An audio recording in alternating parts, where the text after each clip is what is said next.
ഹജ്ജ് തീർത്ഥാടകരുടെ അറഫ സംഗമം പുരോഗമിക്കുന്നു. അറഫയിൽ നടന്ന നമസ്കാരത്തിലും പ്രഭാഷണത്തിലും ലക്ഷക്കണക്കിന് ഹാജിമാർ പങ്കെടുത്തു. മിനായിൽ ജംറയിലെ കല്ലേറ് കർമ്മം നാളെ ആരംഭിക്കും.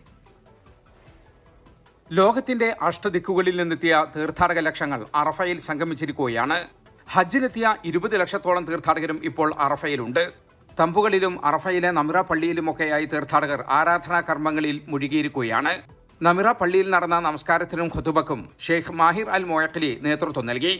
الذي يجدونه مكتوبا عندهم في التوراة والإنجيل يأمرهم بالمعروف وينهاهم عن المنكر ويحل لهم الطيبات ويحرم عليهم الخبائث ويضع عنهم إصرهم والأغلال التي كانت عليهم.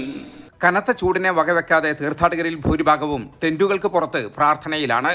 അറഫയിലെ ചരിത്രപ്രസിദ്ധമായ ജബലുർ റഹ്മ മല രാവിലെ മുതൽ തന്നെ തീർത്ഥാടകരെ കൊണ്ട് നിറഞ്ഞു. ഇന്ന് സൂര്യൻ അസ്തമിച്ചതിന് ശേഷം തീർത്ഥാടകർ അറഫയിൽ നിന്നും 15 കിലോമീറ്ററോളം അകലെയുള്ള മുസ്ദലിഫയിലേക്ക് പോകും.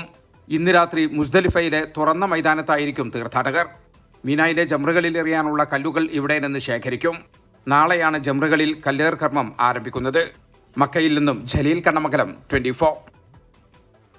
ലോകത്തെവിടെയായാലും ഏത് സമയത്തും 24 വാർത്തകളും ഓഗ്മെന്റഡ് റിയാലിറ്റി പാക്കേജുകളും എക്സ്പ്ലെയിനറുകളും വിശദമായി കാണാൻ ഞങ്ങളുടെ യൂട്യൂബ് ചാനൽ നിങ്ങൾക്ക് സബ്സ്ക്രൈബ് ചെയ്യാം.